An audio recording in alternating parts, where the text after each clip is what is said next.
Good evening everyone. So, I'm Artillery Milano from Batch 4. So, yung topic po natin today is all about, ang title po na binigay ni Pastor Russell sa bago niya pong upload na video ay tungkol sa paano lumalim sa Biblia or yung term po na covenant. So, ano nga raw ba yung covenant?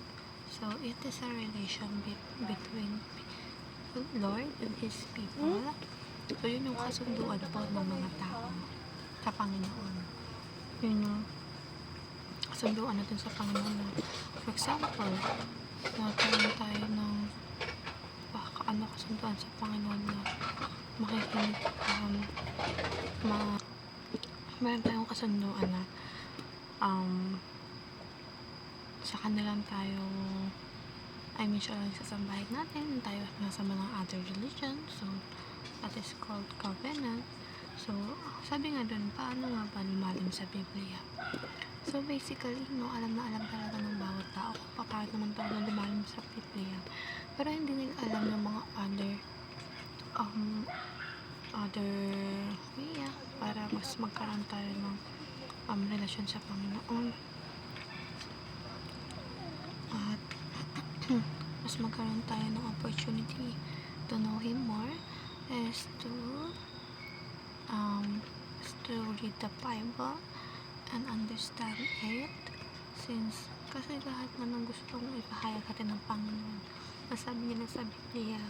So, lahat ng mga ninanais natin na itanong, sabihin, irant, kahit ano, masasagot tayo ng Panginoon through Bible. But of course, hindi naman through Bible yung kaya natin gawin doon. We have to pray, we have to communicate with Him for us to be able to know what are we going to do in a certain situation. If we are asking for something that we need His guidance, we need His love, we need His we need something in life, pero si Lord po kayang-kanya po i-provide yun ng hindi rin dalawang isip, pero hindi naman yun agara na binibigay ng Panginoon dahil meron siyang perfect timing sa lahat ng bagay. So, si Lord mapapakinggan na lahat ng mga hinaing natin, yung mga gusto natin mangyari sa buhay, pero it doesn't mean na mabibigay agad ng Panginoon yun. Marami siyang palagi na perfect timing sa lahat ng bagay. Kaya nga sabi niya, lahat na nangyayari sa buhay natin ay may purpose. Pero hindi naman yun ibibigay ng Panginoon kung may hinihiling kang bagay pero makasalanan ka, gawa ka pa rin ng gawa ng kasalanan na hindi gusto ng Panginoon na gawin mo. So, hindi naman agad-agad na binibigay ng Panginoon yun, unless isihihi ka ng tawad at mag-cleanse ka ng mga sins mo.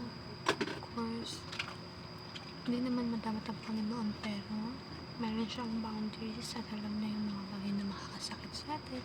Usually kasi yung mga hinihingi natin sa Panginoon ay physically makakasakit rin sa atin.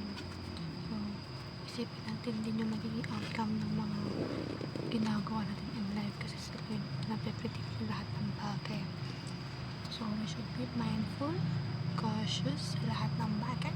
That's all po. Thank you po for watching and listening. Bye!